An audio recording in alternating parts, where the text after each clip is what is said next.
Welcome to my channel. I'm so glad you're here. Making new friends in your 70s and beyond is something many of us think about, though if we're being honest, sometimes we feel a little unsure about how to begin. After all, when we were younger, friendships often formed so naturally, at school, at work, through our children, or even just from neighbors we saw every day. But as the years pass, life changes. Retirement shifts our routines, families grow busy with their own lives, and some of the people we once relied on are no longer with us. Suddenly, we find ourselves realizing how precious companionship truly is. I'll tell you from my own experience, it's not always easy to step out of your comfort zone at this age. It takes courage to walk into a new group, introduce yourself to strangers, or even admit to yourself that you're feeling lonely. But every effort is worth it.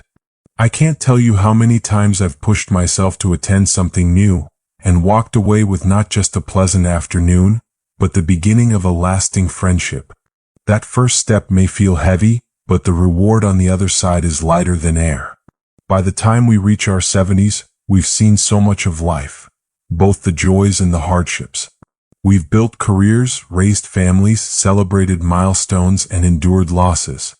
With all this experience comes wisdom, patience, and a deep appreciation for the simple things. And yet, no matter how much life we've lived, the need for human connection doesn't fade. If anything, it grows stronger because we come to understand that relationships are what truly sustain us. Friendship is not just about passing the time, it's about filling our days with laughter, meaning, and purpose. When we sit with a friend over a cup of coffee, share stories from the past, or simply walk side by side in the park, our hearts feel lighter. Science even tells us that friendships boost our health, helping us stay mentally sharp, lowering stress, and even extending our lives.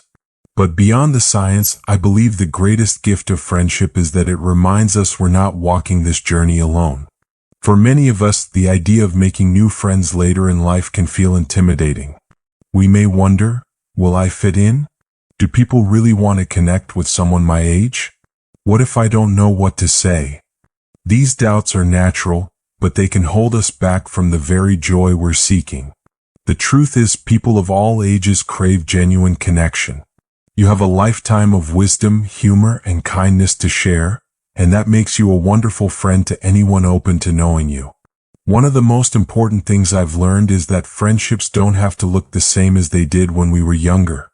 In our youth, friends often meant peers our own age. But in our 70s and beyond, friendship can cross generations.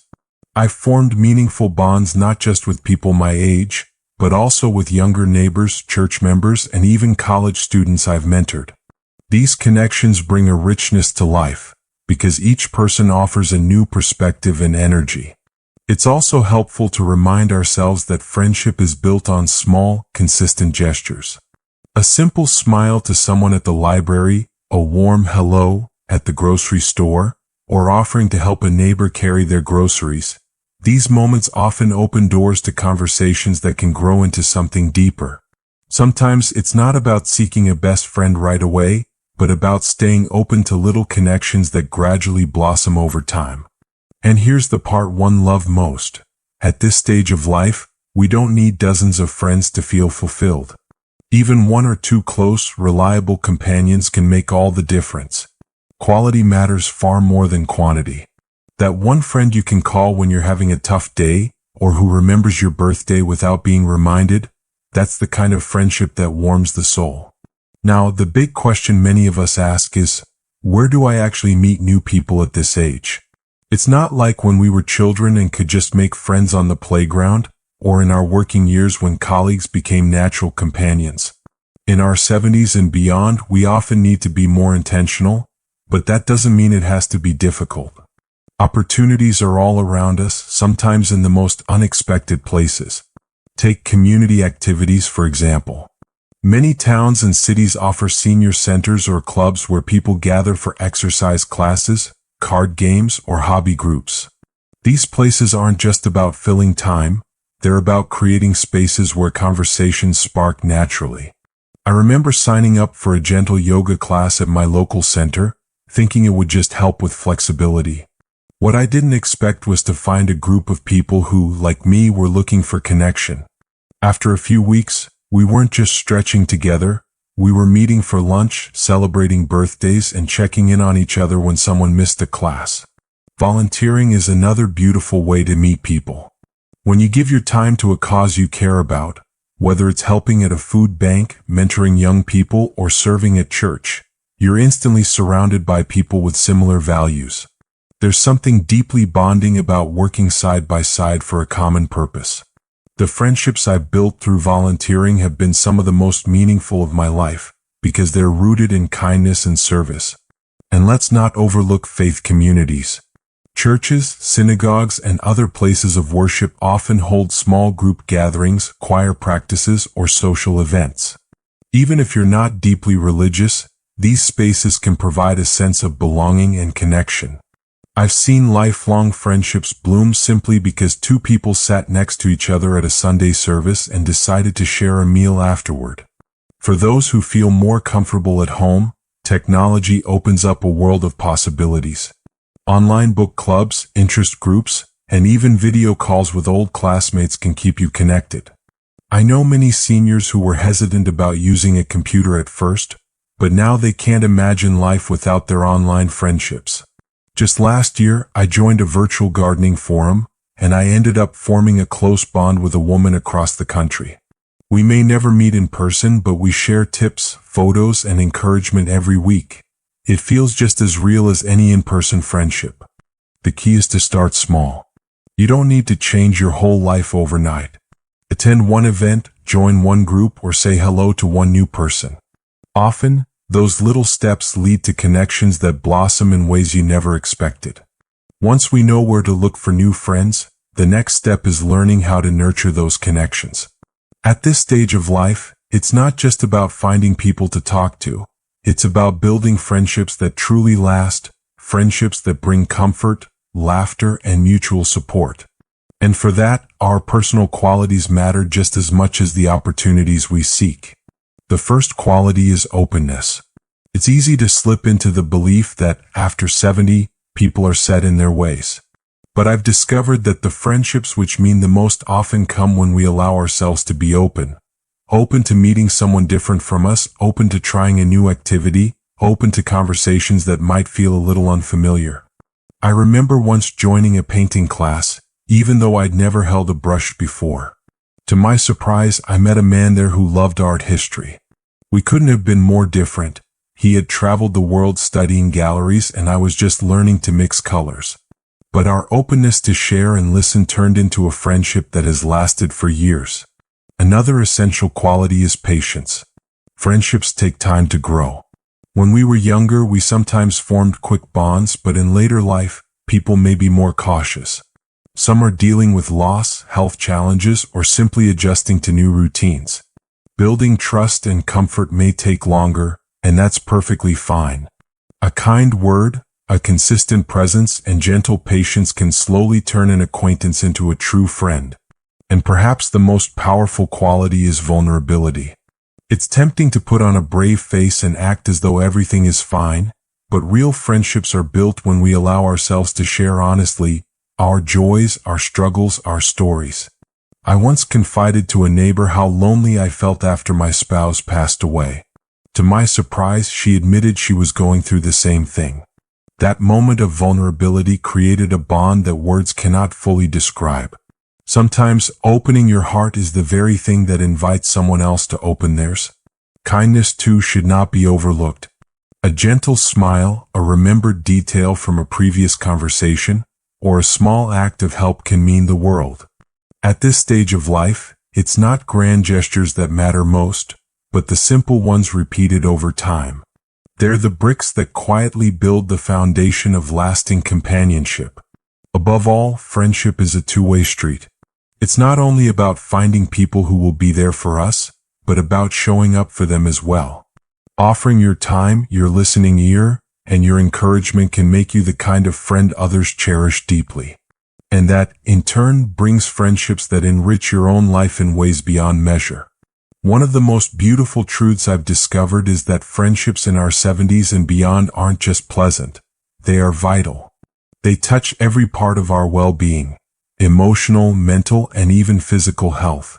Sometimes we underestimate just how powerful a simple conversation or shared laugh can be, but science and personal experience both show us it can make all the difference.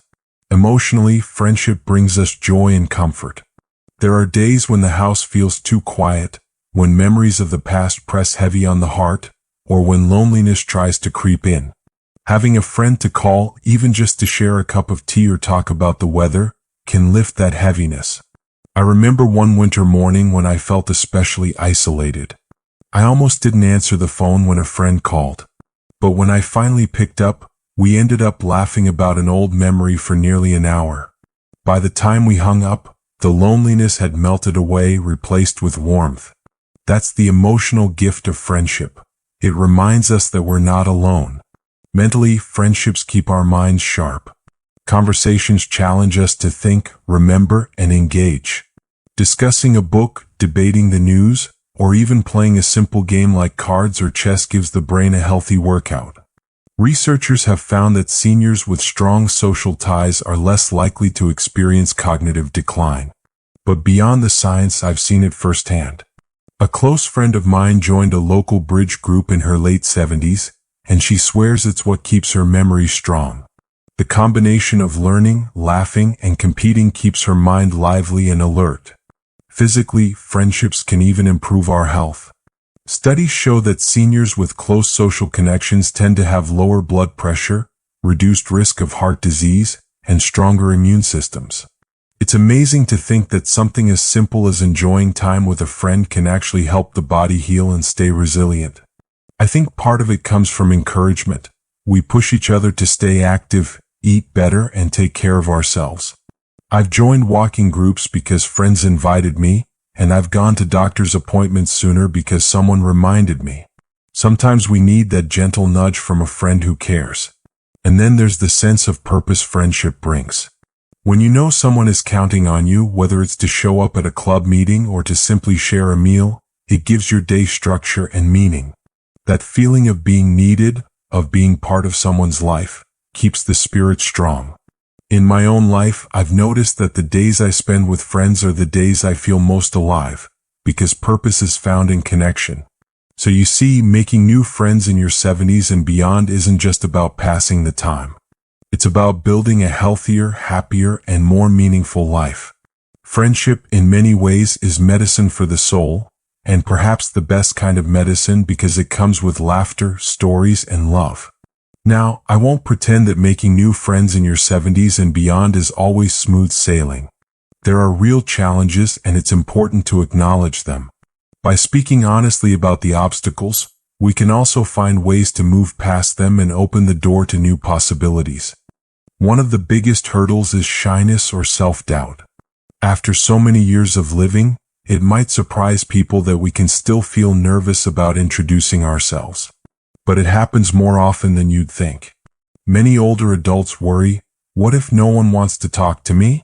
What if I don't fit in? I felt that way myself, standing on the edge of a new group, wondering if I belonged. What I've learned, though, is that most people are just as eager for connection. Often they're waiting for someone else to break the ice.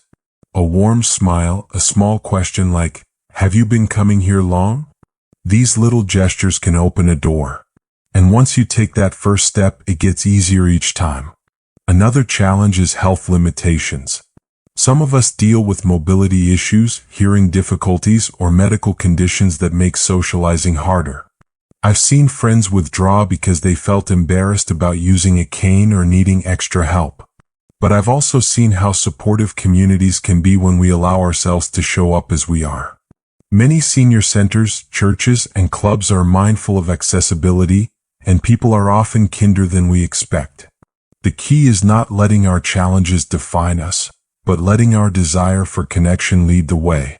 Even if in-person gatherings are difficult, technology offers options. Video calls, online groups, and social apps designed for seniors can bridge those gaps beautifully. Then there's the fear of rejection. Nobody likes the thought of reaching out only to be turned away, and that fear can grow stronger as we get older. But here's the truth, rejection is rarely personal. Sometimes people are simply busy or they already have full schedules. That doesn't mean you're unworthy of friendship. It just means you haven't found the right fit yet. Think of it like planting seeds. Not every seed sprouts, but if you keep planting, sooner or later you'll see something grow. Some seniors also face the challenge of grief and loss. After losing a spouse, a sibling, or close friends, it can feel overwhelming to even consider starting over. I've met many who told me, "I don't want to go through the pain of losing someone again." That's a very real feeling and it deserves compassion. But I gently remind them that friendship doesn't replace what we've lost. It adds something new. It honors the love we had before by keeping our hearts open to love again. The most important thing is to take small steps and give yourself grace. Start with a single group, one conversation, one phone call. You don't have to find your closest friend overnight. Relationships take time, and every effort you make is a seed planted towards something beautiful. So, how do we actually begin? Talking about friendship is one thing, but taking action is another. The good news is building new connections doesn't have to be overwhelming. With a few small, intentional steps, anyone in their 70s and beyond can open the door to meaningful relationships. One of the simplest steps is to start with a smile. It may sound small, but a genuine smile is like an invitation. It tells people you're approachable and open.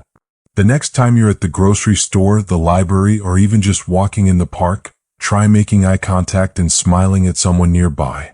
You'd be surprised how often that small gesture turns into a friendly hello, and then into a real conversation. Another tip is to ask gentle questions.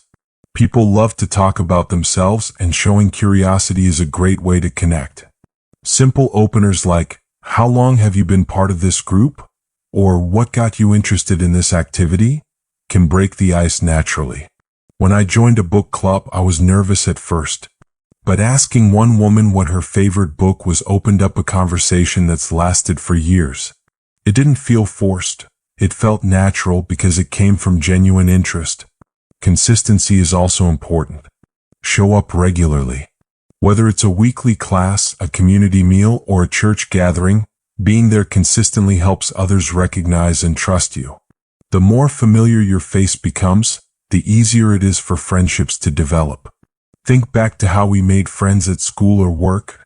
It wasn't just one meeting, but the regular rhythm of seeing each other that built closeness. The same principle applies at this stage of life. Don't be afraid to revive old connections either. Sometimes new friendships can come from rekindling relationships from the past. Calling an old classmate, writing a letter to a cousin you've lost touch with, or even using social media to reconnect with childhood friends can bring unexpected joy.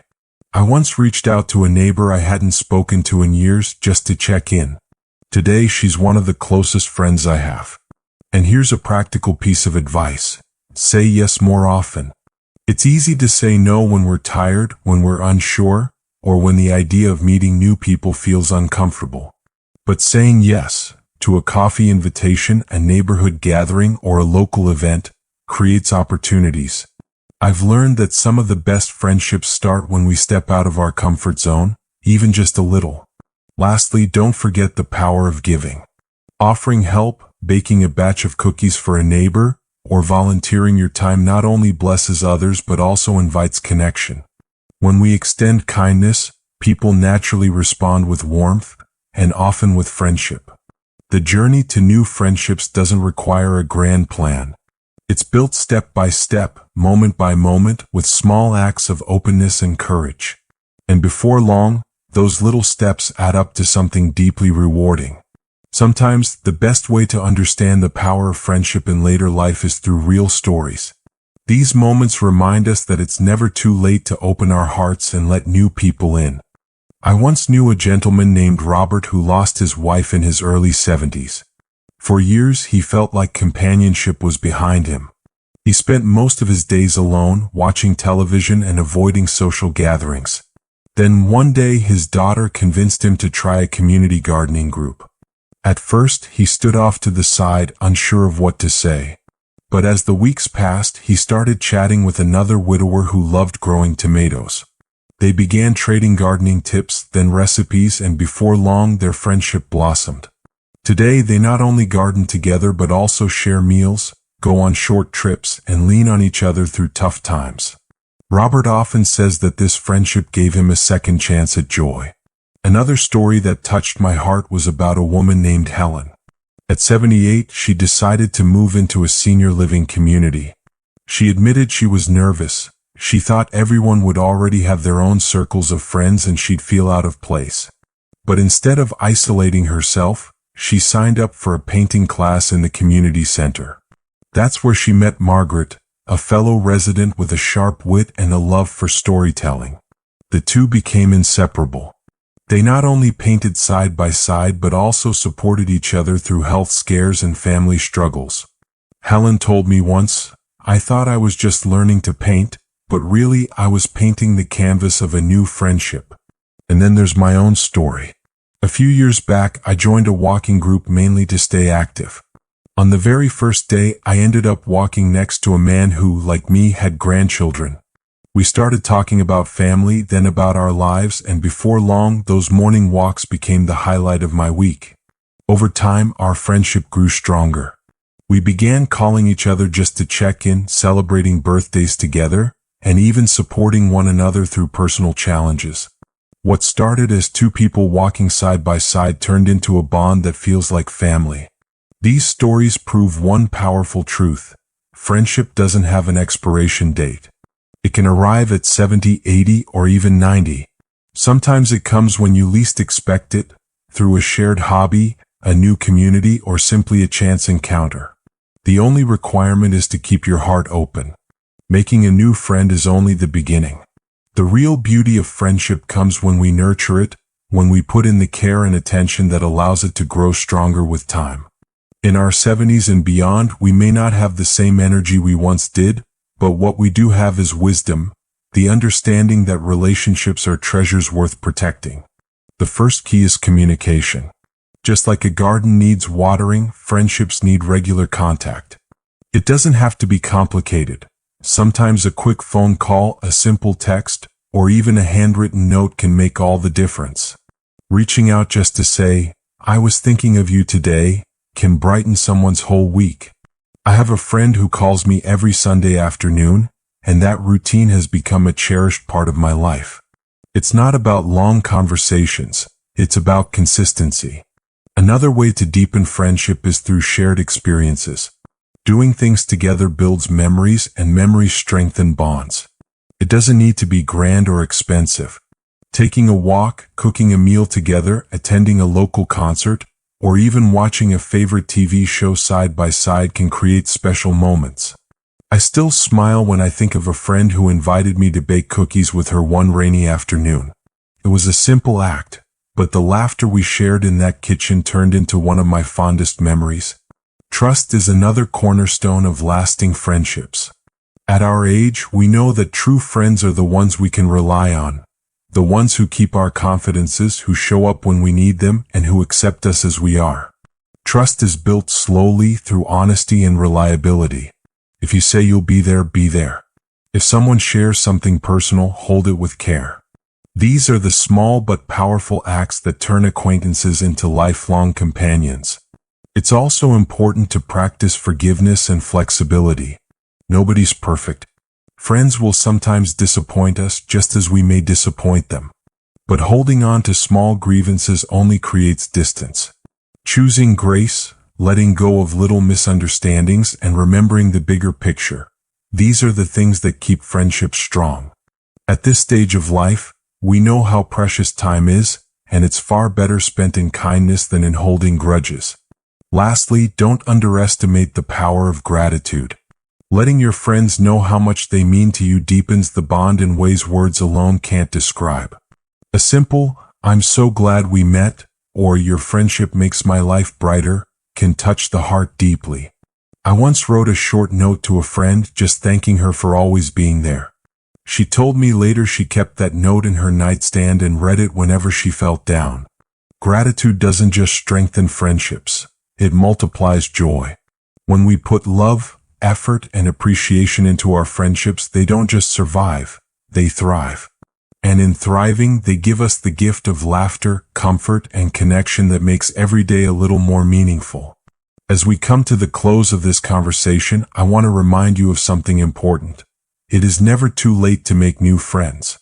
Whether you're 70, 80, or even 90, your heart still has the capacity for connection, laughter, and love.